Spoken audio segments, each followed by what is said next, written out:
Hello guys, আসসালামু আলাইকুম। আম সবাইকে হ্যাপি উইকেন্ড।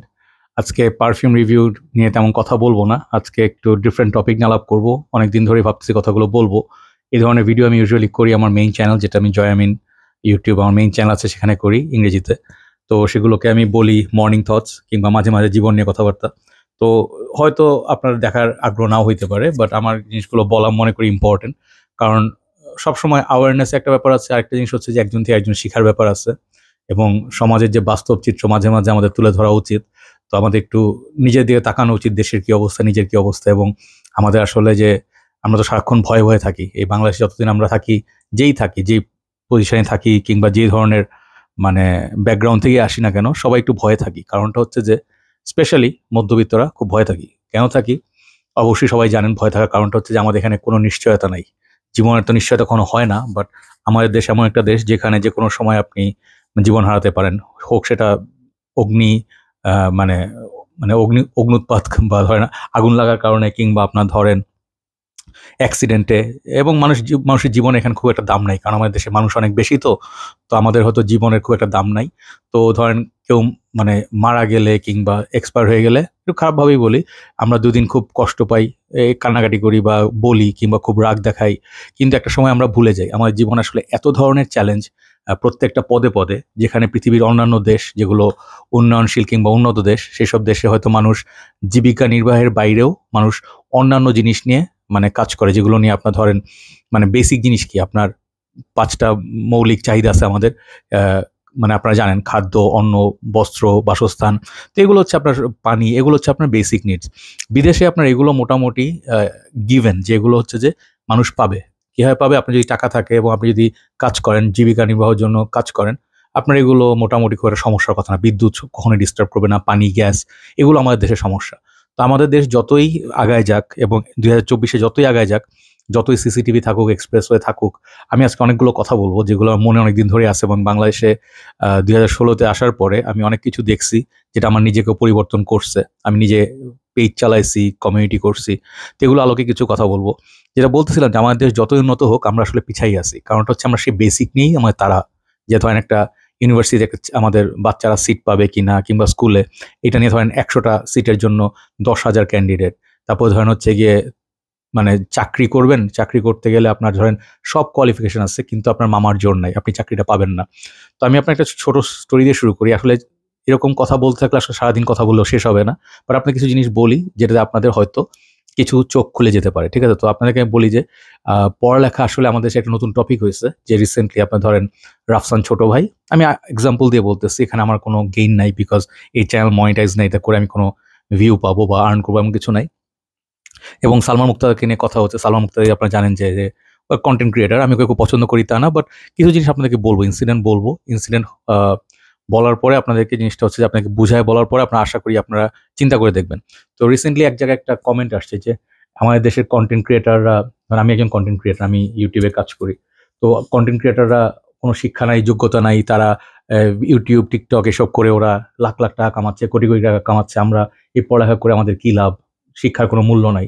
তো এটা আসলে ২ ভাবে দেখা যায়। ঠিক আছে? দুজনেরই পয়েন্ট অফ ভিউ বলা যায়। যেমন ধরেন একজন পক্ষে এবং একজন বিপক্ষে। তো আমি যেটা বলতে চাই সেটা হচ্ছে যে পক্ষের কথা বললে, আপনি যদি বলেন আমাদের বয়স এখন 40 ঘরে 43, হ্যাঁ? তো আমরা ৮০, ৯০ এগুলো দেখে আসছি। আবার ২০০০, ২০১০, ২০ এখন চলতেছে। আমরা এখন মানে ৫০ এর ঘরে মানে মানে আ ৫ম মানে কি বলবো যে ডেকেডে পা দিছি। তো অনেক কিছুই দেখা হইছে। আমাদের চেয়ে যারা সিনিয়র তারা অনেক কিছু দেখছেন, তারা আরো ভালো বলতে পারবেন।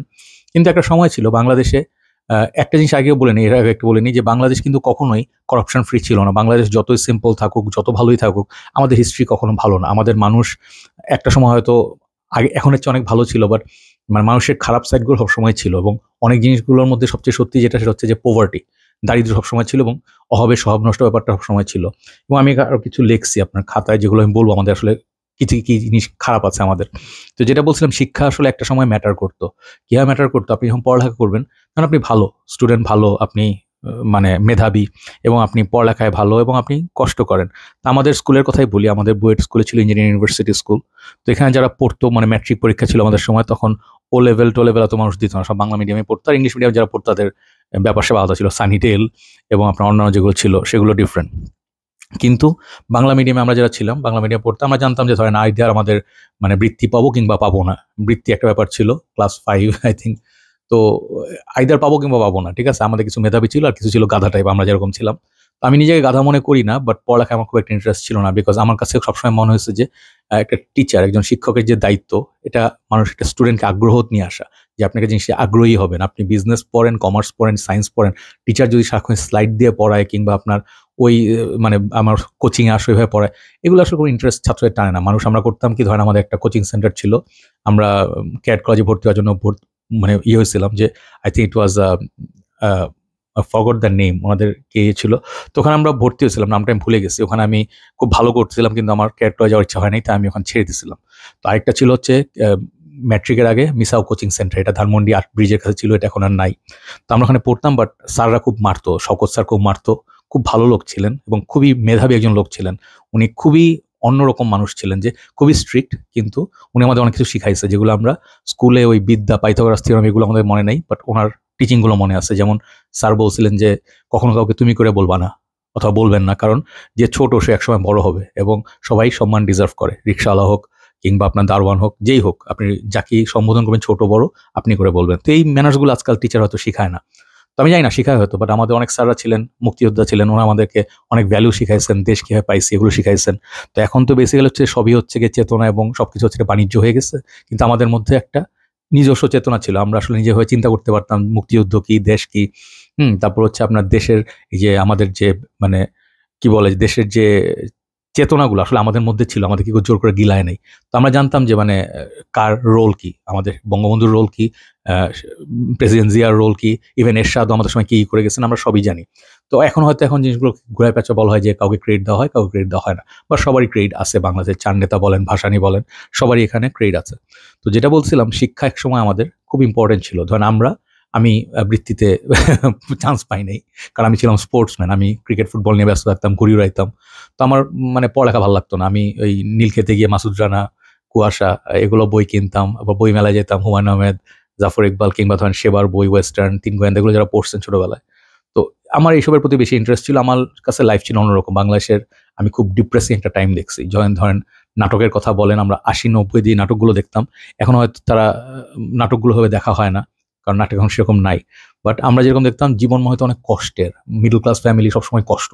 আপনি ধরেন জীবনে ঘানি টানতে হবে, জীবনে শেষে হেরে যেতে হবে, ধরেন সবসময় ট্র্যাজেডি। হুমায়ুন আহমেদ নাটক দেখাইতো কি যে বাকের ভাইকে মানে ফাঁসি দেওয়া হচ্ছে, সবসময় দেখবেন দুঃখের এন্ডিং, এবং আমরা সবসময় দুঃখের মিউজিক এগুলো শুনতাম। বাট আনন্দের জায়গা কম ছিল আমাদের। ধরেন প্রেম করতে গেছি, প্রেম করতে গেলে পরিণতি ভালো হবে না।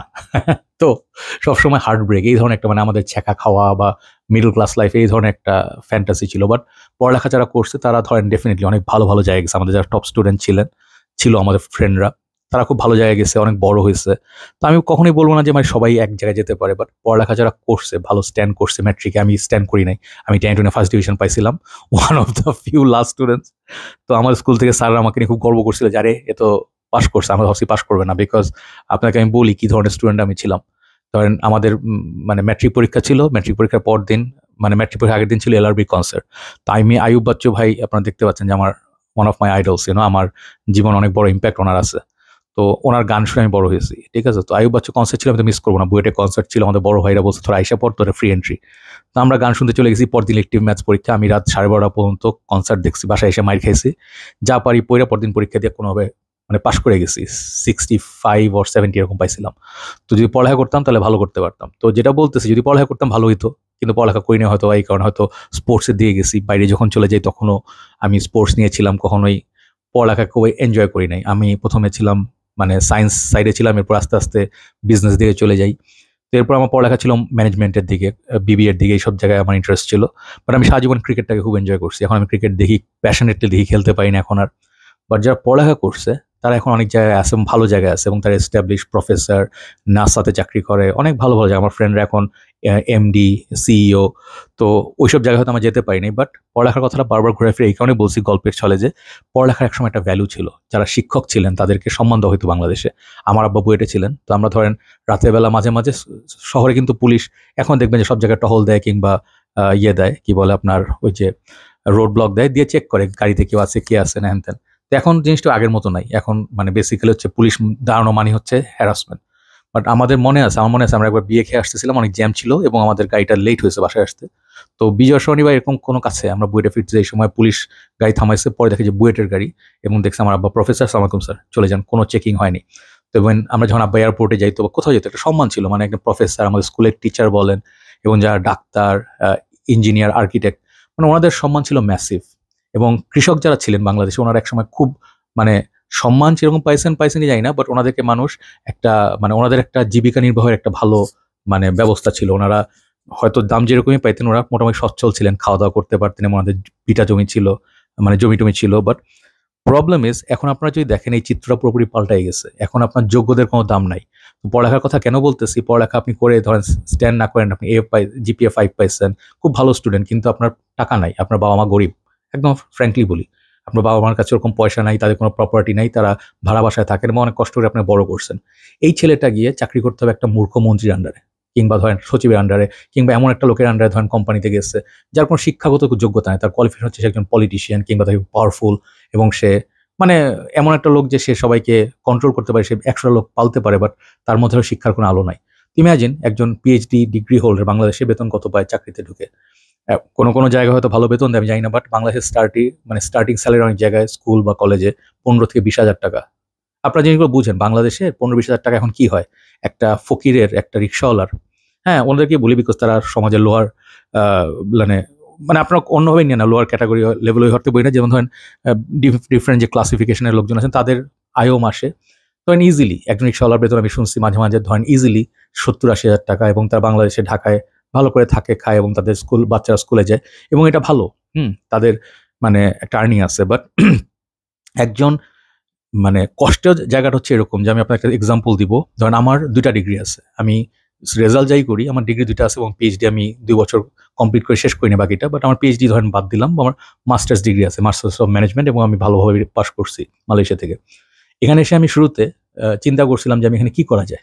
বাংলাদেশে আসলে তো আমি 20 বছর ছিলাম না, তো বাংলাদেশ সম্পর্কে আমার অ্যাকচুয়ালি তেমন একটা আইডিয়া নেই। আমি 1997 সালে দেশ থেকে গেছি, এরপরে আমি দেশ যেরকম ডেভেলপ করছি দেশের সঙ্গে নিজেকে রিলেট করতে পারিনি, কারণ মানে বেড়ে ওঠা ছিল মালয়েশিয়ায়।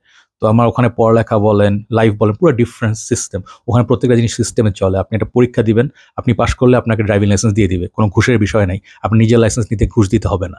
তো এগুলো হচ্ছে অনেক জিনিসপত্র পার্থক্য আছে। সেই জন্য আমি বিদেশে এক্সাম্পল মাঝে মাঝে দিই, যারা বিদেশে যাননি তাদের যাওয়া উচিত, ডিফারেন্ট কালচার দেখা উচিত, আপনি অনেক কিছু শিখবেন। তো বাংলাদেশে যেটা আমি দেখলাম, একটা স্কুলে আমার একটা মানে ফ্রেন্ড ছিল, ও বলছে ভাইয়া তুমি এখানে একটা অ্যাপ্লাই করো, খুব নামি দামি একটা স্কুল, এটা উত্তরার এক জায়গায়, আপনার নাম বলবো না। তো এটা বাংলাদেশের ওয়ান অফ দ্য মোস্ট মানে পশ স্কুল, ইংলিশ মিডিয়াম, ওখানে বাচ্চা কাচ্চারা পড়ে। তো আমার ধারণা ছিল ভাই মাস্টার্স করে ভাই একটা টিচিং করাইতে পারবো না স্কুলে, এটা তো হয় না। এবং যেরকম মানে ওদের ভাবটা আমি মনে করছিলাম বেতনও খুব ভালো হবে। তো আমি ওখানে গেছিলাম ইন্টারভিউয়ের জন্য, আমাকে 5 ঘন্টা রাস্তা দাঁড় করে রাখছে, ভিতরে ডাকে নাই, বসতে বলে নাই। আমি একটা বাইরে চায়ের দোকানে বসেছিলাম 5.5 ঘন্টা রোদের মধ্যে, কড়া রোদ, এবং আমি ফুল ফর্মাল পরে গেছিলাম, আমাকে ডাকা হয়নি। এবং লাস্টে একদম 6 ঘন্টার মাথায় ডেকে বলা হয় যখন স্কুল বন্ধ হয়ে গেছে বা সামথিং, তারপর আমাকে বলে যে এখন তো কেউ নাই। তো আমি বলছি আমাকে তো ডাকা হয়নি, কারণটা কি? বলে যে ফোন করবে ম্যাডাম। তো আমাকে ম্যাডাম একজন ছিল, ফোন করে বলছে আসলে তো ভাইয়া আপনি যেই কোয়ালিফিকেশন সেটা আমাদের আসলে মানে স্যুট করছে না, আমাদের আসলে অলরেডি ক্যান্ডিডেট সিলেক্ট করা আছে। তখন আমার মাথায় অবভিয়াসলি রাগ হবে, এবং আমি সবসময় যে বলি মানে বাংলাদেশে এসে চেঞ্জ হয়েছে অনেক কিছু। যখন দেখলাম আপনি কথা শুরুতে আমাকে বলে দিতে পারতেন যে আমি কোয়ালিফাইড না আপনাদের জন্য, আপনাদের স্ট্যান্ডার্ডে, এবং আপনার অলরেডি ক্যান্ডিডেট সিলেক্ট করে রাখছেন যাকে আপনার পছন্দ, আপনার ওয়ার্ক এক্সপিরিয়েন্স হ্যান ত্যান। আমার ওয়ার্ক এক্সপিরিয়েন্স আছে 2 বছর মালয়েশিয়াতে, আমি এনজিওতে চাকরি করছি। তো মেবি টিচিং জবে হয়তো আমাকে নিত না, বাট বেতন ছিল কত জানেন? বেতন ছিল হচ্ছে গিয়ে 20,000 না 15,000 টাকা। তা আপনি চিন্তা করেন, আমি ধানমন্ডি থাকি, ধানমন্ডি থেকে উত্তরা যে বাসে করে যে আসা যাওয়া করি এবং প্রত্যেক দিন যাই আসি বা কাজ করি, এখানে আমার কস্টিং উঠবে না, তারপর আমি এটা কাজ করতে রাজি ছিলাম। তো দেখেন আমার চেয়ে অনেক কোয়ালিফাইড ছেলেপেলে বাংলাদেশে পড়ে, ভালো জায়গায় পড়ে, প্রাইভেট ভার্সিটি বলেন, মানে মানে কি বলে প্রাইভেট, এবং আরেকটা কি গভর্নমেন্ট ইউনিভার্সিটি, যেটাই বলেন, বা পাবলিক ইউনিভার্সিটি। আপনি খুব ভালো স্টুডেন্ট হয়ে বাংলাদেশে ভালো চাকরি পাবেন না, চাকরির জন্য ঘুরতে হবে দিনের পর দিন, মাসের পর মাস, এবং আপনার একটা সময় দেশের উপর বিতৃষ্ণা এসে যাবে। যে চাকরি পানো আপনাকে একদম মানে পিষে ফেলা হবে। আমি অনেককে দেখছি 7 দিন কাজ করতে হয় তাদেরকে আরেকজনের কাজ করতে হয়, তাদের সিনিয়রদের কাজ করতে হয়। এগুলো আপনারা খুব ভালো করে জানেন, যারা সাফার করেন তারা জানেন। তো খুব ফিউ মানে মেরিটোরিয়াস লোকজন তারা ভালো জায়গায় যেতে পারছেন, যাদেরকে আসলে মানে বলা যায় যে তারা ওকে, তাদের বেতন ওকে, তারা মানে অন্যায় শিকার হন না। বাট মেজরিটি কেস আমি পার্সেন্টেজ বলবো 80-85% উপরে বাংলাদেশের মানুষ মানে বৈষম্যের শিকার হয়। তাদের কোনো জব মানে ডেসক্রিপশন থাকে না, তাদেরকে খাটানো হয় গাধার মতো, কাজ করতে না চাইলে তাকে বের করে দেওয়া হয় বছরের শেষে। ইনক্রিমেন্ট যেটা আপনার পাওয়ার কথা সেটা আপনি পাবেন না, স্যালারি টাইম মতো পাবেন না। আপনি কি সাফার করছেন, যে সাফার করেন সেই জানেন। আর যারা বেকার তাদের কথা বলতে লাভ নাই, তাদের তো সাফারিং শেষ নাই। এখন ধরেন আপনি যদি ফর্চুনেটলি ভালো ফ্যামিলিতে থাকেন, যে আপনার বাবা মার পয়সা আছে, আপনার হয়তো দিন কেটে যাবে। বাট পড়ালেখার কথা এই জন্য বললাম যে বাংলাদেশে পড়ালেখার কোনো দাম নাই। এবং আপনি যখন দেখবেন যে আপনার একজন মাস্টার্স পিএইচডি ডিগ্রি হোল্ডার, আপনার পাবলিকেশন আছে, আপনি এখানে একজন মানে থার্ড ক্লাস লোকের আন্ডারে কাজ করছেন যে সবসময় আপনাকে দাবায় রাখতে চায়, এগুলো দেখে আপনার দেশে থাকতে ইচ্ছা করবে না। তো অনেকে বলেন দেশ নিয়ে অনেক গর্ব করি, দেশ নিয়ে গর্ব ডেফিনেটলি করবেন, আপনার দেশ অবশ্যই, আপনার মাটি, আপনার পাসপোর্ট সব ঠিক আছে। বাট আপনি যখন দেখবেন আপনি অন্যায়ের শিকার হচ্ছেন, আপনি আপনার প্রাপ্যটা পাচ্ছেন না, এবং মানে তখন আপনার আসলে মনে হবে যে না, চলে যাই, কষ্ট হলেও চলে যাই, কানাডা চলে যাই, ইউএসএ চলে যাই। ওখানে আপনার হয়তো থার্ড ক্লাস সিটিজেন হিসেবে আপনাকে ট্রিট করবে, হয়তো আপনার গায়ের চামড়া দেখে বর্ণ বৈষম্যের শিকার হবেন, কিন্তু কিছু জিনিস আপনি ইনশিওর থাকবেন, যেটা আপনার চিকিৎসা, শিক্ষা, আপনার জিনিসপত্র, খাওয়া দাওয়া, রোজার সময় আসলে ওরা গলা কাটা শুরু করবে না। তো এই যে জিনিসগুলো, এখন রাফসান ছোট ভাইয়ের কাহিনী একটু বলি। তো অনেকেই ভাববেন যে আমি একজনের সাইড নিয়ে কথা বলছি, বিকজ আমিও কন্টেন্ট ক্রিয়েটার, ও কন্টেন্ট ক্রিয়েটার, এই জন্য আমি ওর সমবেদনা দেখাচ্ছি, নট নেসেসারিলি। আপনার চিন্তা হয় ছেলেটা কি করছে, ছেলেটা খুবই ইয়াং একটা ছেলে, সে পড়ালেখা করে এবং তার পড়ালেখা বোধহয় শেষ হয় নাই, সে খুব ইয়াং ছেলে, ছোট একটা বাচ্চা ছেলে, ওর বড় ভাই বিদেশে ছিল হয়তোবা, তোর বাবা মা হয়তো পয়সা আছে, এবং রিসেন্টলি তাদের একটা কেস হয়েছে যেটা হচ্ছে তারা গ্রিন খেলাপি বা এরকম কিছু। তো এটা আসছে সামনে, একজন তুলে নিয়ে আসছে। তো তুলে নিয়ে আসা তার সমস্যা নাই, অবভিয়াসলি যে অন্যায় করবে তার নাম আসবে, হ্যাঁ, কোনো অন্যায় করলে আপনি সেটার জন্য আপনার মানে পানিশমেন্ট পেতে হবে। বাট রাফসানে কিন্তু এখানে কোনো দোষ ছিল না, এখানে তার দোষটা ছিল এইমাত্র একটাই ছিল যে সে খুব ফেমাস। খারাপ জায়গাটা কোথায় আপনাদেরকে বলি, আপনি চিন্তা করে দেখবেন, নিজেরা চিন্তা করে দেখবেন, আপনাকে আমার সঙ্গে এগ্রি করতে হবে না। ছেলেটা কিন্তু কোনো অন্যায় করে বড় হয় নাই, সে তার একটা স্টাইল ছিল, ইয়ো দিস রাফসান ছোট ভাই হ্যান ত্যান, হ্যাঁ, যা স্টার্ট করছে আমার কাছে খুব ভালো লাগতো। ও গিয়ে মানে বিভিন্ন জায়গায় যেভাবে রিভিউ করতো, ওর ট্রেন্ডটা পুরোপুরি ডিফারেন্ট, এবং এটা মানুষ খাইছে, ইয়াং ছেলেপেলে খুবই খাইছে। এবং আমি সেটাকে দেখছি রাস্তায় এক সময়, ও খুবই মানে হাম্বল টাইপের, সবাই হচ্ছে ছবি তুলতে চায়, কোনো রকম অহংকার নাই। তো মানুষের তো ভুলভ্রান্তি থাকবে, মাঝে মাঝে দেখবেন যে একটা ভিডিওতে বিড়ি খাইতে যাচ্ছে, এটা নিয়ে খুব ট্রল হয়েছে। তো বাংলাদেশে সমস্যা হচ্ছে যে আপনি যখন কেউ না, তখন আপনাকে কেউ নিয়ে মাথা ব্যথা করবে না, তখন আপনাকে কেউ চিনেও না। আপনার ইনকাম, আপনি কি করতেছেন, আপনি আপনার বাবা মাকে আপনার কি করছেন কেউ জিজ্ঞেস করবে না। যখন যেই মুহূর্তে আপনি ফেমাস হবেন, মানুষ আপনাকে ভালোবাসবে, আপনি টাকা বানাবেন, স্পেশালি টাকা বানাবেন, বিজনেসে বড় হবেন, পেজ করবেন। একটা পেজ আছে বোধহয়, মেয়েটার নাম ভুলে গেছে আমি, রিসেন্টলি তার দোকান সব বন্ধ করে দেওয়া হয়েছে, এরকম কিছু দুদক গিয়ে বন্ধ করে দিয়েছে, যে সে পাকিস্তানি ড্রেস বেচে, টনি বা সামথিং মেয়েটার নাম, মানে সে ওই বয়স্ক একটা লোককে বিয়ে করে বিজনেস টেস করছে, হোয়াট এভার, একটা বাচ্চা আছে। বাট মেয়েটাকে আমি পছন্দ করি না, মেয়েটা খুব বাজে বাজে কাজ করে, ক্যামেরায় সে মুখের ভাষা খারাপ। বাট এইটার উপর ছাপায় যেটা হচ্ছে যে মানুষ তাকে যখন দেখছে সে সাকসেসফুল, হিংসা হয়ে তার পিছনে সবাই লাগছে। বাংলাদেশে যেটা হয়, একটা লোক ছিল মিল্টন সামাদ্দার নামে, সেই লোকটা এই এদের মতোই, যে ধরেন কোটি কোটি তার ফলোয়ার, হ্যাঁ, সে বয়স্ক লোকজন যারা রাস্তায় থাকে তাদেরকে সে নিয়ে সেবা করতো, যারা ধরেন যাদের আপনারা অনেকে আছেন যে জানবেন যে অনেকে ছেলে মেয়ে বাবা মাকে ঘর থেকে বের করে দেয়, বৃদ্ধাশ্রমে রেখে দেয়, তাদের টেক কেয়ার করে না, টাকাও দেয় না। তো এই লোকটা ওই লোকগুলো টেক কেয়ার করতো। তো আমি যতদূর বুঝি, হ্যাঁ, কেউই পারফেক্ট না, হয়তো সে টাকার বিষয়টি সে আছে, হোয়াট এভার, বাট তাকে একদম ক্রিমিনাল বানায় জেলে ঢুকায় দেওয়া হলো। এটা চলমান আছে কেস, এনে মানে বলবো না কিছু, বাট আমার কেমন জানি মনে হয় বাংলাদেশে হিংসা এবং জ্বলনপূরণ খুব বেশি। এটা আমাদের সবচেয়ে করোনার চেয়ে ভয়ঙ্কর রোগ হচ্ছে এটা। আমি আজকে অনেক বড় ভিডিও করব, কারণ এই কথাগুলো আজকে বলবো, যদি কোনোদিন মারা যাই মানুষ হয়তো দেখবে, এবং হয়তো চিন্তা করে 2 জন মানুষ বদলাইলেও আমি খুশি, এটাই হচ্ছে আমার ইন্টেনশন। তো রাফসানের কাহিনীটা হচ্ছে, সে এমন পপুলারিটি পাইছে এবং সে ব্র্যান্ড অ্যাম্বাসেডর হয়েছে, সে এখান থেকে ওখান থেকে ধরেন অ্যাফিলিয়েশন পাচ্ছে, ধরেন কি বলে এটাকে আপনার প্রমোটার পাচ্ছে, সে বিভিন্ন জায়গায় মডেল হচ্ছে, তারপর সে নিজের ব্র্যান্ড বানাইছে, বিদেশি একজন রিভিউয়ার আছে তার সঙ্গে, সে ইন্টারন্যাশনাল রিকগনাইজ রিভিউয়ার সঙ্গে সে কাজ করছে। So he is international recognise food blogger in Bangladesh, এবং সে আমাদের দেশের জন্য সম্মান বয়ে আনছে। তো আমার কখনোই মাথায় এরকম ঢুকে না যে কেউ আমার চেয়ে ভালো আছে তাকে আমি হিংসিত হবো বা হিংসা হবে, কেউ একটা আউডি গাড়ি কিনছে যার জন্য আমার কষ্ট লাগবে। বাংলাদেশে অনেকের মধ্যে এটা আছে, এটা হচ্ছে পরশ্রী কাতরতা। এই জিনিসটা হচ্ছে কি, পড়ালেখার চেয়ে বেশি খারাপ হচ্ছে এটা, যে আমাদের মন অনেক ছোট, অনেকের মন অনেক ছোট, যে আমরা কারো ভালো দেখতে পারি না। আমাদের চেয়ে যারা খারাপ আছে তাদেরকে দেখলে আক করিয়া, তোমার বাসায় এসি নাই, আমার বাসাতে এসি আছে, হ্যাঁ। এই যে 3 ইডিয়টস এর লাইন ছিল যে মন খারাপ হয় যখন দিয়ে বন্ধু ফেল হয়ে গেছে, কিন্তু মন আরো খারাপ হয় যখন দিয়ে বন্ধু টপ রেজাল্ট নিয়ে পাস করছে। আপনার মনে আছে এই জিনিসগুলো, আমি মনে রাখি। তো আমাদের এই জিনিসগুলো যদি বদলাইতে পারি না, আমরা অনেক কিছু আগাইতে পারবো। আমরা কারোর প্রতি কোনো হিংসা হয়ে কখনো আগাইতে পারে না। আমি ধরেন সবসময় একদিনে তাকাই আছি উপরের দিকে, সবসময় ওর দিকে, ও কি করলো ফলো করি, হ্যাঁ, ওর কাজ করা ফলো করি, বা ওর ভালো লাগে না তারপর ওর ফলো করি, ওরা গালাগালি করি। তো আমরা একটা জিনিস রিয়েলাইজ করি, ধরেন ইউটিউবে আপনি যখন কারো ভিডিও দেখতেছেন বা কারো কাজ ফলো করতেছেন, তাকে গালি দেন, তাকে পছন্দ করেন না, কিন্তু তার কাজ আবার ঠিকই দেখতে ইচ্ছা করে। সালমান মুক্তাদির এমন একটা ক্যারেক্টার, মানে আমি ওকে দেখলে আমার অ্যাকচুয়ালি গা জ্বলে, সত্যি কথা বলতে। Not because he is doing so good or rich, আমার ওকে দেখলে গা জ্বলে বিকজ ও মানে কথাগুলো যেগুলো বলে মাঝে মাঝে, কাজ কারবার যেগুলো করে, আমি এগুলো পছন্দ করি না। তো ওইটার পার্সোনাল লাইফ, ও কি করবে না করবে, বাট আমার এগুলো সাজেশন সামনে আসতে থাকে। তারপরে ধরেন হচ্ছে বাংলাদেশে তো আছে হিরো আলম, মানে বিভিন্ন ট্রেন্ড আছে, জায়েদ খান, তো এগুলো হয়তো আমরা চাই না, বাট ঘুরে ফিরে সামনে আসতে থাকে। টিকটকার মামুন কি করলো, কোন বুড়ি বেটির সঙ্গে থাকলো, হ্যাঁ, তার মায়ের বয়সের সঙ্গে থাকতেছে, তার 2 দিন পর ন্যাকামি করে, মাইরা নাক পাক ফাটায় ফেলায়, আবার যায়, আবার ন্যাকামি। এইসব মানে ফালতু জিনিস দেখতে আসলে আমাদের ইচ্ছা করে, আমার ইচ্ছা করে না। আমার হচ্ছে যে মানে ইচ্ছা করে যে সুন্দর কিছু দেখবো, ভালো কিছু দেখবো। যেমন ধরেন একটা ছেলে আছে যে মানবতার ফেরিওয়ালা নামে, ওর নামটা ভুলে গেলাম, ফিরোজ, হ্যাঁ ফিরোজ ভাই। তা সে খুব ভালো ভালো কাজ করছে এবং সে খুব সুন্দর সুন্দর ভিডিও করে, যেগুলো দেখলে আসলে অনুপ্রাণিত হওয়া যায়, মন ভালো হয়। হতে পারে তাদের ইয়ে হচ্ছে যে ভিউ পাওয়া কিংবা টাকা বানানো, হতেই পারে, তাই না? এখন টাকার বিষয়ে একটু আসি। অনেকে হয়তো বলবেন যে টাকাটা জীবনের সব না, সুন্দর সুন্দর বড় বড় গল্প, টাকা জীবনের সব না, আত্মসম্মান বোধ এটা আমাদের জীবনের ধরে রাখা, ভাই টাকাই জীবনের সব। এই জিনিসটা আপনাদের আজকে একদম সরাসরি যেটা আমি বিশ্বাস করি, এই বাংলাদেশে আসার পর এটা আমার সবচেয়ে বেশি বিশ্বাস হয়েছে, যেটা আমি বাইরে বিশ্বাস করতাম না। বিদেশে হয়তো আপনার সম্মানটা অনেক বড়, তারপর হচ্ছে আপনার অনেস্ট পদে থাকা বড়, বিকজ ওই জিনিসগুলো ম্যাটার করে। বাংলাদেশে টাকা না থাকলে কেউ ম্যাটার করে না, স্পেশালি যদি আপনি ছেলে মানুষ হন, আপনার টাকা না থাকলে আপনাকে কেউ জিজ্ঞাসা করবেন, আপনি মইরা পড়ে থাকেন, কেউ আপনাকে জিজ্ঞেস করবেন, আপনি না খেয়ে থাকেন, কান্দেন, আপনি হার্ট ব্রোকেন, আপনার গার্লফ্রেন্ড ছেড়ে চলে গেছে, আপনি চাকরি পাচ্ছেন, আপনি হতাশ, ভাই আপনারা কেউ জিজ্ঞেস পর্যন্ত করবে না। হ্যাঁ, বাংলাদেশে নিজের ফ্যামিলি তো ভাই, টাকা না থাকলে ছেলেদের কোনো ভ্যালু নাই। এটা হচ্ছে রিয়ালিটি। আপনি টাকা নেন, আপনি গাড়ি কেনেন, আপনি শো অফ করেন, আপনি দেখান আপনি কত ভালো আছেন। তো তখন দেখবেন যে সবাই মানে ওই যে দানা ছিটাইলে পাখিরা হবে না, সবাই এসে যে ভাই কি খবর উড়াই ফেলতেছেন, যাই কি গাড়ি কিনলেন ভাই। এটা হচ্ছে রিয়ালিটি। আপনি যদি ধরেন সাধারণভাবে চলেন, আপনাকে কেউ জিজ্ঞেস করবে না।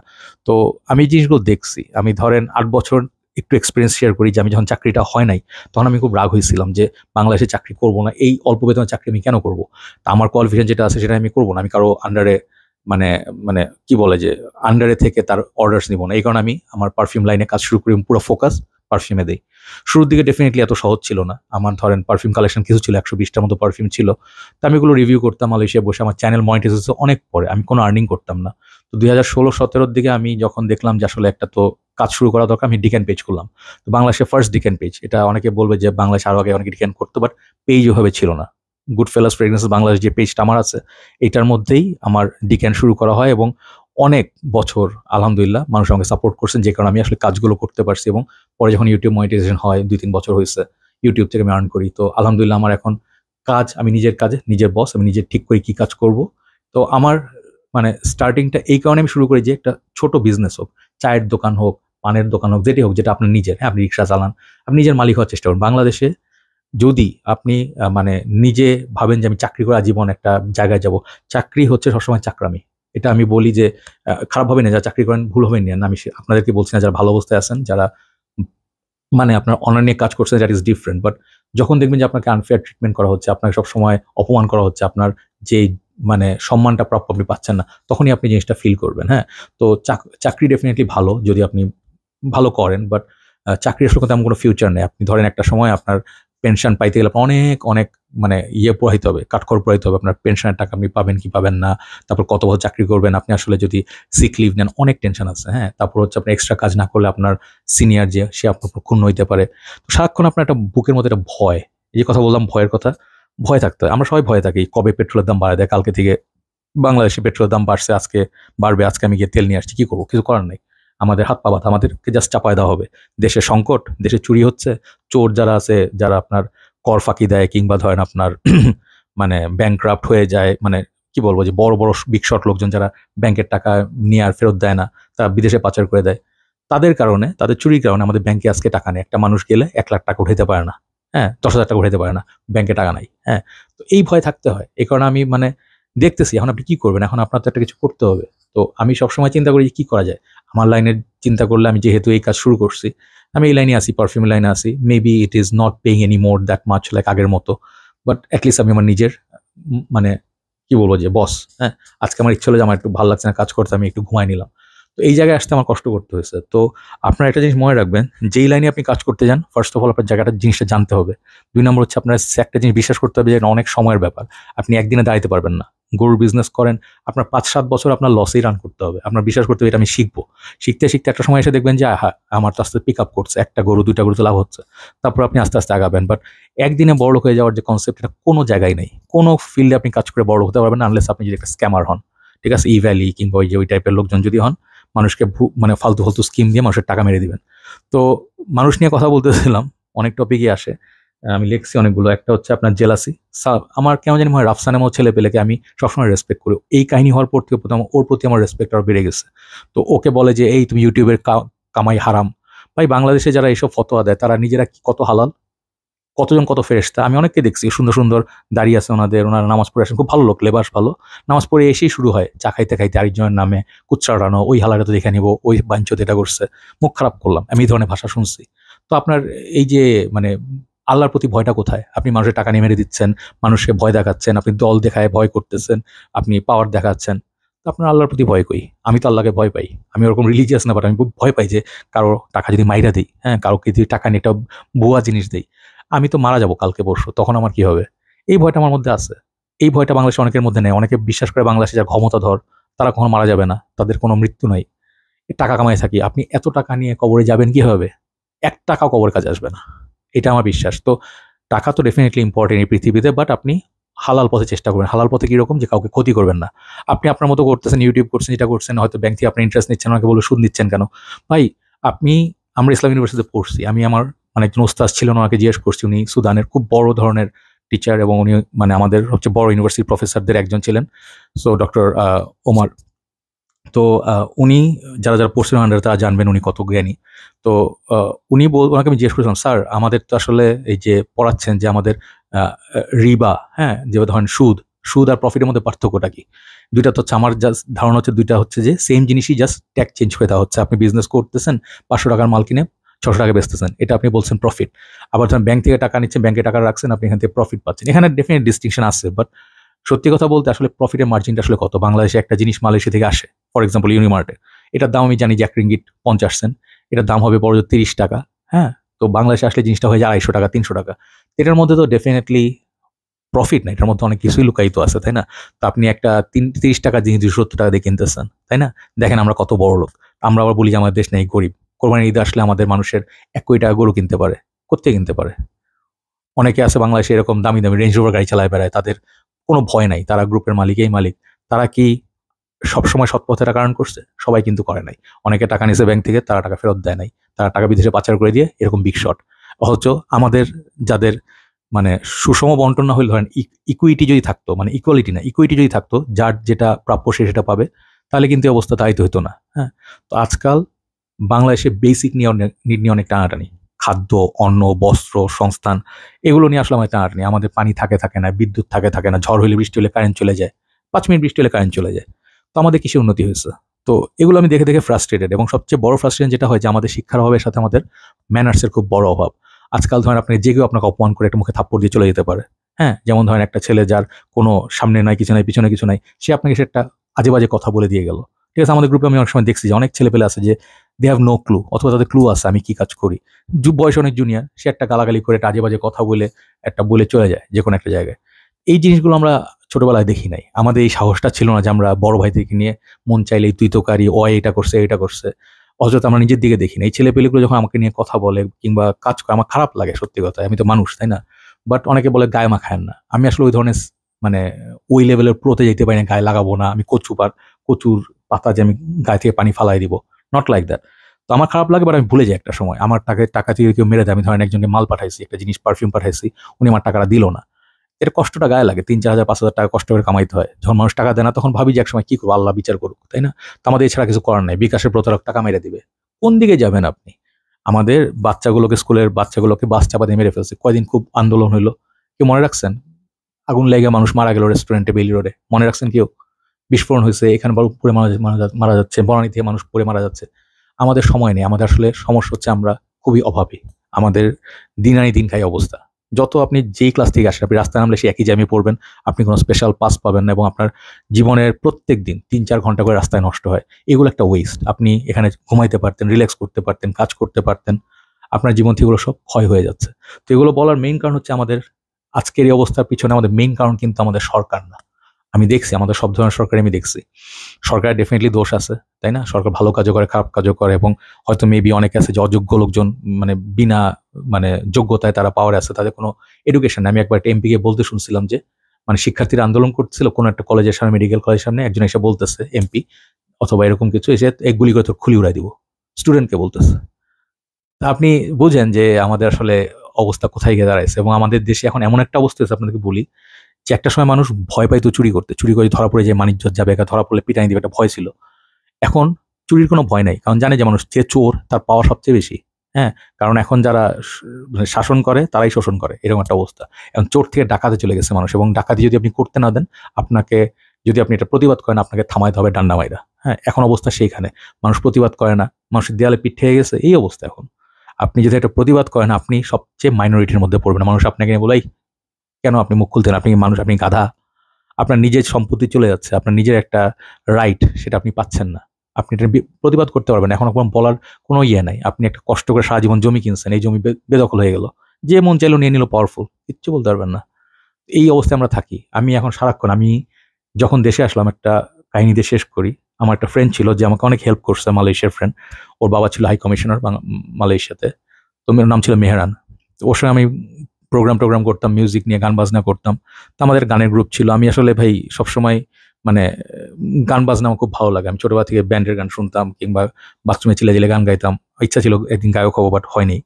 বাট ও আমাকে বলতো যে তুমি তখন দেশে আসছো, do not be too naive. নাইভে অর্থে যে মানে মানুষকে শুরু থেকে আমার খুব ইচ্ছা ছিল একটা কমিউনিটি করবো বড়, সবার সঙ্গে মিলে চলবো, ভালো কিছু করবো, রাস্তা ক্লিন করবো, হ্যান ত্যান। এটা আমার ইচ্ছা ছিল, দেশকে বদলাবো, এরকম একটা ইচ্ছা ছিল। তখন বয়স 30 সামথিং।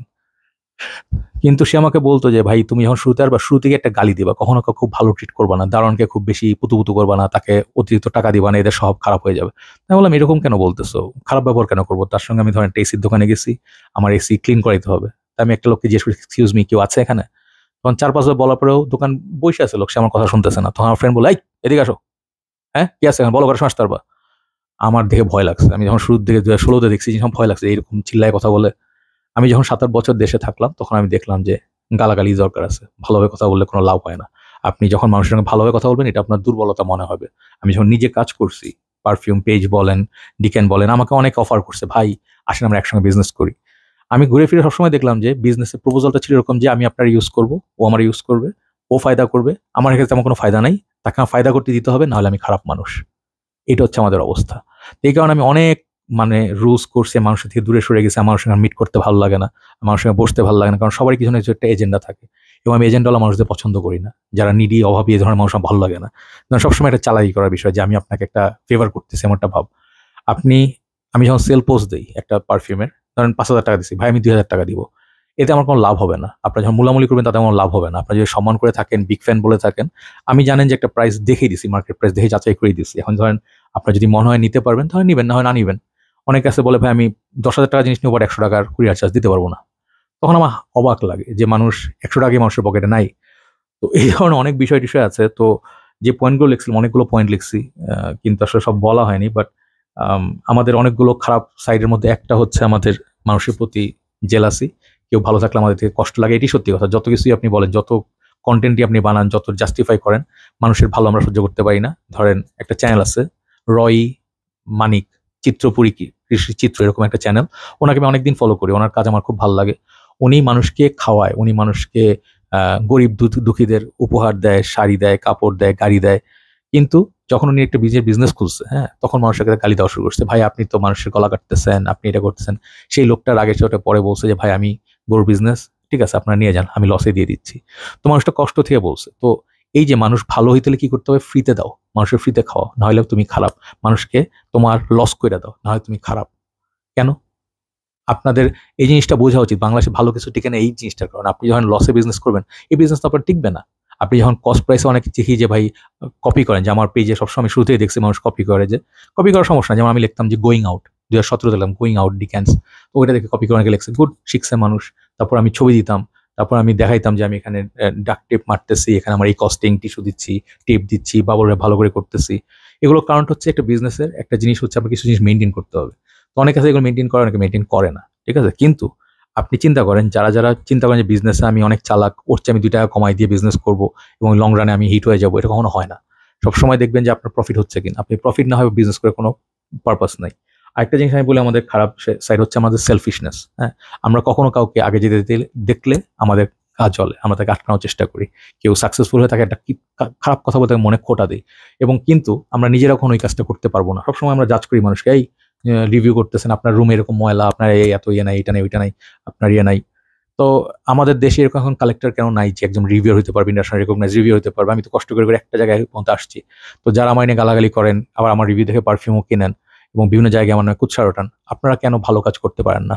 চিন্তা করে দেখবেন, যদি মনে হয় যে আপনার সেটআপ ভালো, আপনারা 5 স্টার হোটেলে বসে রিভিউ করেন, আপনার সেটআপ দিয়ে সময় দেন। আমি তো সময় দিই, কেউ সময় দেয় না। তো সময়ও দিবেন না, কোনো কাজও করবেন না, আবার এক্সপেক্ট করে মানুষ আপনাকে ভাই, ভাই করবে, আপনাকে বলবে যে আপনি বাংলাদেশে রিপ্রেজেন্ট করতেছেন। হয় না তো। যে যেটা ডিজার্ভ করে সে সেটা পাবে। This is reality, right? তাহলে এটা করা জিনিস দেখছিলাম যে বাংলাদেশে একটা হচ্ছে যে কোনো গ্র্যাটিটিউড নেই আমাদের। যেমন আমরা কাউকে যদি টিপস দেই, কেউ থ্যাঙ্কস দেয় না। পাঠায় অনেক ছেলেপেলে আসে, ফুড পান্ডায় আসে, হয়তো ওরা বুঝে না, বাট আমি যখন 30, 40, 50 টাকা ওদের দেই, এক্সট্রা টাকা দিই, এই জিনিসটা ওদেরকে আমি দেই যে ওরা কষ্ট করে গরমে আসতেছে। হয়তো মেবি আমি থ্যাঙ্কস এক্সপেক্ট করি না, বাট যদি কেউ বলে ভাই থ্যাংক ইউ, হ্যাঁ, কাউকে একটা গিফট দিয়েছেন থ্যাংক ইউ, মনটা ভালো লাগে কিন্তু, হ্যাঁ। তো আমাদের গ্র্যাটিটিউডটা নাই। মানুষ যদি কেউ কিছু আমার জন্য করে আমরা মনে রাখি না, তাকে আবার উল্টা ক্ষতিও করি অনেক সময়। আমি একটা লাস্ট জিনিস নিয়ে কথা বলি, সেটা হচ্ছে যে বলি দুটা জিনিস। সেটা হচ্ছে যে বাংলাদেশে গরিব মানে অবস্থা থেকে আপনার উঠে আসতে হবে, যেভাবে হোক আপনার টাকা বানাতে হবে, এটা ছাড়া কোনো উপায় নাই। আপনি দেশে হোক বিদেশে হোক, কোনো একটা চিন্তা করেন যেটাতে আপনি দাঁড়াইতে পারবেন, কারণ টাকা না থাকলে আপনাকে জিজ্ঞেস করবেন। আমি যখন শুরুতে পেজ শুরু করি, আমি একটা কালেকশন অপশন রাখছিলাম যে কুরিয়ারেও পাঠাবো, আমার থেকে এসে কালেক্টও করতে পারবেন নিচে থেকে। একটা ছেলে আসছিল, সে ভালো জায়গায় চাকরি করে, প্রিমিও চালায়। সে একদিন দূর থেকে এসে, আমি দাঁড়ায় আছি, আমি কোথায় দেখছেন, সে ফোন করছে, কই ভাই আপনি? ছাড়ি পুরা। তা আমি ওই সময় ভদ্র ছিলাম, চুপচাপ টাইপের ছেলে ছিলাম। আমি বললাম যে এই দিয়ে ভাই, আমি তো এম্পায়ারের সামনে দাঁড়ায় আছি। তো সে বলে যে এই আমাকে গাড়ির জানলা দিয়ে দেখাচ্ছে, এদিকে আসো, এরকম দেখাচ্ছে, এদিকে আসেন, এদিকে আসেন। মানে বুঝতে পারছেন, চেষ্টাটা বুঝতে পারছেন যে তুমি একটা সেলসম্যান, দোকান চালাও, আমি তোমার ডাকছি, আমি বিশাল বিগ শট, বিড়ি খাচ্ছি, গাড়িতে ডাকতেছি। তো আমি এটা মনে পড়ছে। আমি দেখার পরে নেক্সট দিন আমি প্রিমিয়াম নিয়ে গেছি, যখন সে কালেক্ট করতে আসছে, আমি যখন গাড়িতে নামছি, আমার গাড়ি তার মডেল তার চেয়ে নতুন ছিল, আমার আব্বার গাড়ি ছিল যদিও। সে আমাকে দেখে তাকায় আছে গাড়ির দিকে, অনেকে দেখছে, আমি অ্যাটিটিউডটা দেখছি, আপনার বুঝেন। সে আমার গাড়ি দেখে তার চেহারাই চেঞ্জ হয়ে গেল, এবং সে ভাই, আরে ভাই আসেন না, বিড়ি খাবেন, এটা। তার সম্মানটা করতে আসলো যখন সে দেখলো যে আমি গাড়িতে করে আসছি, তার চেয়ে ভালো গাড়িতে আসছি। এছাড়া সে সম্মান করতো না। সে আমাকে জয়ামিন যে রিভিউয়ার, তাকে সম্মান করতো না। এগুলো হচ্ছে স্যাড রিয়ালিটি। আপনি চিন্তা করবেন এই ধরনের মানুষ আপনার আসলে কিনা, ঠিক আছে? লাস্ট যেটা কথা বলি, যে আমাদের আসলে লোভ অনেক বেশি। আমরা চিন্তা করি যে আমরা মানুষকে ঠকায় উঠে যাব। মানুষকে ঠকায় কেউ উঠতে পারে না। অনেকে বলেন যে ভাই, একজন পেজে ধরেন ভালো করছে, ভাই আপনার জন্য তো আরেকজনের পেজের ক্ষতি হইলো, সে উঠতে পারলো না। আপনার কি রিয়েলি বিশ্বাস করেন যে একজনের কারণে আরেকজন দাঁড়াইতে পারবেন? এটা হয়? রিজিকের মালিককে, আপনারা তো মুসলিম, আপনারা জানেন তাই না? যারা মুসলিম না তারাও জানেন যে রিজিকের মালিক সবসময় হিম। যারা আপনার ধরেন জীবনে কিছু হইতে পারছে, সেটা সে নিজের কষ্টও ছিল, একই সঙ্গে আল্লাহর একটা তার প্রতি একটা নেক নজর ছিল, যে কারণে সে পারছে। তো আপনি কখন এরকম মনে করবেন যে ভাই একজন খারাপ মানে মানে কম্পিটিটিভ ভালো করে, তার কারণে আপনি আগাইতে পারতেছেন না? আপনার আগানোর যোগ্যতা থাকলে আগাইতে পারবেন। বাংলাদেশে যে মারামারি, একজন সেলার একজন নিয়ে মারামারি, ওর কারণে আমি উঠতে পারি না, ও খারাপ। না ভাই, এটা কখনো বিশ্বাস করবেন না ভাই। যখন দেখবেন যে আপনি ভালো কাজ সার্ভিস দিচ্ছেন, একটা সময় আপনারও একটা বেস তৈরি হবে, এবং আপনি সবগুলো বিজনেস আপনি একা পাবেন না। এই ধরনের লোভ আমাদের করা উচিত না। তো অনেকগুলো কথা বললাম, আশা করি যে আপনাদের মানে কথাগুলো মাথায় ঢুকবে, এবং যদি দেখেও থাকেন, কেউ আর দূরে এসে দেখে থাকেন, আপনাদেরকে আমি থ্যাঙ্কস জানাই। কারণ অবজারভেশনগুলো দেখে থেকে মানে আমি বাংলাদেশে আমি চেঞ্জ হয়ে গেছি, আমি নিজেও চেঞ্জ হয়ে গেছি, ভালো মানুষ নেই এখন আর। এখন আমি অনেক রাগান্বিত, মাঝে মাঝে আমি অনেককে ব্লক করে দিই, মানুষের মিশতে চাই না, এবং মানে আমি আসলে ধৈর্য কমে গেছে। কারণ এখানে থাকলে মানুষের পক্ষে নর্মাল থাকা খুব ডিফিকাল্ট। এখানে কোথাও রিল্যাক্সেশনের জায়গা নেই ঢাকা শহরে। আপনি এক জায়গায় বসবেন চুপচাপ, সবসময় উপদ্রব। হিজড়া আসবে, ফকির আসবে, কেউ না কেউ এসে ডিস্টার্ব করবে, চালাচাবে। কোথাও গিয়ে যে বসবেন শান্তি মতো, কেউ আপনাকে মানে একা ছেড়ে দিচ্ছে, এরকম হয় না। লেকের পরে বসে একটু মন ঠান্ডা করবেন, দেখবেন এসে কেউ আজে বাজে কাজ করছে, গাঁজা টানতেছে, যাবেন কই? তো লাস্ট একটা কথা বলে শেষ করে, একদম লাস্ট কথা, সেটা হচ্ছে যে আমাদের একটা জিনিস আছে যেটা আমাদের বদলানো দরকার খুব জরুরি ভিত্তিতে, সেটা হচ্ছে যে show off, fake show off. Mostly আপনার যদি থাকে, আপনি দেখাতে পারবেন যা আছে আমি এই, কিন্তু যেটা আপনার নাই, মানুষ অনেক আছে যে এই ধরনের ফেক শো অফ করে, যেটা আপনার ফিউচারে আপনার নিজের ডাউনফলের কারণ হয়। দুইটা হবে, একটা হচ্ছে যে মানুষ যখন দেখবে আপনি একটা রোলেক্স নিয়ে খুব ভাব নিচ্ছেন, রোলেক্স পড়ছেন, আমারটা রোলেক্স না, আমারটা ক্যাসিও। আমি কখনো রোলেক্স কিনবো না, বিকজ আমি রোলেক্স কেনার অ্যাবিলিটি আমার নাই। বাট যদি আমি একটা ফেক রোলেক্স কিনে এক জায়গায় ভাব নেই, এই ঘড়িটা দেখছো, আমি অনেককে দেখছি এরকম দোকানে গিয়ে বলে এই ঘড়িটার দাম জানো, তাকে হয়তো আমি চিনি না, সে খুব দামি একটা রিং লাগায় আসছে, সানগ্লাস পরছে, একটা দামি মোবাইল, বাট তার রোলেক্সটা ফেক। দেখেই বোঝা যাচ্ছে রোলেক্সটা ফেক, এবং এটার দাম 20-25 হাজার টাকা বেশি হবে না। সে এসে বলে এই ঘড়িটার দাম জানো, এটা আমি কিনছিলাম ইটালি থেকে, এটার দাম পড়ছে এত লাখ টাকা। এবং যখন একজনকে বলে যে ভাই এটা তো ফেক, তখন ওখানে কিন্তু আমার ইজ্জত শেষ হয়ে গেল। অনেকে এই জিনিসটা বুঝে না, ইজ্জতের আসলে কোনো দাম নেই, তাদের আসলে লজ্জা শরম কিছু নেই, তারা এই কাজগুলো আবার করবে, কারণ তাদের আসলে লজ্জা বলে কিছু নেই। আমাদের একটা লজ্জা থাকা উচিত, যে এই লেভেল থেকে আসি যে আমাদের আত্মসম্মান বোধ ধরে রাখতে হবে, যে আমার যে অ্যাবিলিটি আমি সেটা করবো, এবং এটা নিয়ে প্রাউড থাকবো। আমার বাবা যদি কৃষক থাকে, আমার বাবা যদি একজন পোস্টমাস্টার বা পিয়ন থাকে, I should be proud of it. I should not লাই যে আমার বাপ সামথিং, আমি মার্সিডিজ চালাই, হ্যান চালাই, চ্যান চালাই, আমি ফুটানি মারতেছি। যেগুলো আপনার নাই সেটা নিয়ে আপনি ফুটানি মাইরেন না। যেখানে যাবেন যে ছোট হইতে পারেন একদিন, ঠিক আছে? তো এমন কাজ করেন যেটাতে হচ্ছে আপনি মানে ওই লেভেলে যেতে পারবেন যেখানে আপনি যেতে চান। তো কাজ করেন। আমি বিশ্বাস করি যে যদি আপনার কোনো রাইট মানে নিয়াত থাকে, নিয়াত বলতে হচ্ছে আপনার যদি একটা মানে ইনটেনশন থাকে, গোল থাকে যে আমি এখানে পৌঁছতে চাই। ভাই দেখবেন এগুলো আপনার আসতেছে। আপনি কাজ করতে থাকেন। আপনি সারাদিন কাজ করেন। Give time to work. আপনার কাজটাকে আপনি রিলিজিয়ন হিসেবে নেন যে আমার second religion is my work. আপনি কাজে ফাঁকি দিন না, চুরি করেন না, দেরি করে আসবো, আগে চলে যাব, কিংবা আমি কাজের সময় কাজ করব না, হুদায় চাওয়াবাজি করব, মানুষের ভাব নিব। আসলে আমার সার্ভিস ভালো না। এভাবে আপনি দেখবেন যে আপনার কাজের রমত হচ্ছে না। তো আমি দেখছি অনেক ঘর-টর পুড়াই আজকে আসছি এখানে। তো সবাই মনে করেন যে এত পারফিউম কিনে মাসে, মাসে এত টাকা স্পেন্ড করে। ভাই এগুলোর প্রতি একটা ভালোবাসা আছে বলে আজকে এখানে আসতে পারছি। এবং আমি পারফিউম এমন না যে অনেকে আমার চেয়ে অনেক বেশি পারফিউম কালেকশন আছেন, দামি, দামি পারফিউম কেনেন। বাট আমার আমার কাজটা হচ্ছে কি রিভিউ করা। আমি একজন রিভিউয়ার। আমি নট জাস্ট এ কালেক্টর। এবং আমি যদি জাস্ট কালেক্টর হইতাম তাহলে আমার হয়তো কালেকশন ডিফারেন্ট হইতো। আমি অন্যভাবে কালেক্ট করতাম। বাট আমি রিভিউ করতে ভাল লাগে। দেশকে রিপ্রেজেন্ট করতে ভাল লাগে। আপনার যদি ইচ্ছা থাকে যে ভালো কিছু করবেন, আপনারাও কাজ করেন। কাজটাই হচ্ছে best reply to anybody. Any criticism কারো থেকে আঙ্গুল না তুলে আপনি তার চেয়ে ভালো কাজ করেন না। তাহলে দেখবেন যে আপনার মনে কিন্তু শান্তি আসছে, একটা আত্মসম্মান বোধ আসবে এবং একই সঙ্গে আপনার একটা প্রাইড থাকবে যে আমি চুরি করব না কারো থেকে। আমি নিজেই একাই ১০০, রাইট? তো আল্লাহই ভয় পাবেন ইনশাআল্লাহ। সৎ পথে থাকবেন যতটুকু পাওয়া যায়। আমরা কেউই ফেরেশতা না, বাট চেষ্টা করুন ভুল থেকে শেখার জন্য। সব ভালো থাকবেন, কথা হবে। এবং আজকে সরি আজকে লম্বা একটা ভিডিও করলাম, বাট ইচ্ছা ছিল যে কথাগুলো বলবো একদিন। অনেক কথা বলা হয় নাই, বাট আশা করছি আপনারা বুঝতে পারবেন। ঠিক আছে? তো আমাদের সরকারকে ব্লেম করার আগে নিজেরা চেঞ্জ হই। আমার দেশ বদলাইতে বেশি দিন লাগবে না। এটা আমি বিশ্বাস করি এখনো। সবাই ভালো থাকবেন, কথা হবে। আসসালামু আলাইকুম, হ্যাপি উইকেন্ড।